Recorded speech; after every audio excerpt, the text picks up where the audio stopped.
In this scene, we'll take a look at how to composite the different render layers we've created and rendered out. As you can see, Maya has already rendered our images into different folders according to the render layers, and we'll be using a compositing package called Adobe After Effects to reassemble our image. You can use any compositing package such as Fusion or the Foundry's Nuke to accomplish the same goal. We'll go ahead and we'll import our background first by just dragging it into the Project tab, and once the project is in, we'll lower that into the timeline here, and that'll display it over here. You can see we've got 20 frames of this simple animation as we scrub back and forth. Let's go ahead and bring in the background fruit by dragging that over, and then we'll pull that and place the layer on top of the previous layer. As you can see, it snaps right on top. We'll go ahead and pull in the middle ground fruit and place that on top of our scene. And finally, we'll bring in our foreground fruit. And we'll place that on top of everything as well. And now we've created a full composite of the different layers rendered out from our scene. What this allows us to do is to have more control over the different elements of our scene. For example, I can very easily go into the opacity settings for the foreground fruit and create a bit of a ghosting effect. I could also very easily change the coloring. For example, if I go into color corrections, I can change the levels of the fruit in front to make them lighter without having to re-render anything and without needing to adjust the entire frame. We'll go ahead and we'll make that fruit just a little bit darker. And control in composite of different elements is a huge time saver than rather going back into your scene and having to re-render everything out again just to get some of the pieces of your scene a little bit darker. One thing you may have noticed is that our scene is conspicuously missing its shadows. If we render the entire project together, you'll see that you've got some nice shadows between the objects.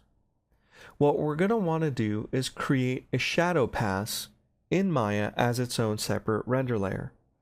And because the shadow pass is going to require all of the objects in the scene, what we'll do instead of creating a new render layer, we'll just copy one of the existing layers, and that's the master layer. Selecting the master layer, go to copy layer, and that will make a new layer. Let's enable that by clicking that icon. And with the middle mouse button, I'm going to drag the window all the way to the top. I'll double click on the name, and I will call this Shadow Pass. This will be my shadow pass. If I render this right now, I'll get the same exact thing as I did in the master layer. But handy in Maya is the ability to create the shadow pass very easily. I'll right click on the shadow pass layer and I'll choose attributes. That'll open up the attribute editor. Let's see, it didn't quite work. Let's go back and again, click on the shadow pass and click on attributes. There we go. We have the shadow pass attributes, and here there's a whole bunch of controls. Maya has a preset for a shadow pass, and simply click on the preset button and select shadow, and it will set everything up. I'll hit Control A to go back to our channel box and render layer, and you'll see that this little icon now has a little bit of red in it. This signifies that there is a render layer override set to the scene and that Maya has changed what this is going to look like. Let's go ahead and render this frame. And what you now see is a completely black render. Well, where's my shadows? The way that the shadow pass works in the preset in Maya is that it places the shadows in the alpha channel of the object. And here we go. We have the render pass. So all we need to do now, we have all the other passes rendered out. We just need to render out the 20 frames of the shadow pass. I'll go ahead and I'll disable the other render layers we already have. And I'll go ahead and batch render the shadow pass by itself by going to render and batch render.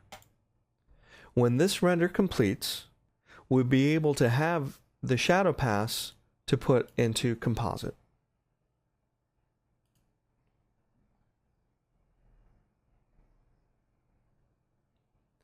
And now we're done with the render. You can see that there's a shadow pass folder in the images along with the other layers. When we take a look in one of them, you'll see with the alpha channel, you get the shadows exactly as needed. We'll go back into Adobe After Effects and we'll grab the shadow pass folder and we'll want to put it into the projects. I'll just drag that folder over and now we have our shadow pass. I will lay this shadow pass layer on top of all the other layers, and because of the alpha channel, the shadows pop right in. If I press T, I'll have access to the opacity layer, and I'll be able to control the amount of shadow that I see to taste. And that's it. We've been able to successfully composite our render layers together to get our scene. In this video, we took a look at how to create a composite using render layers and a shadow pass to recreate our scene and have intimate control over the different parts of our scene.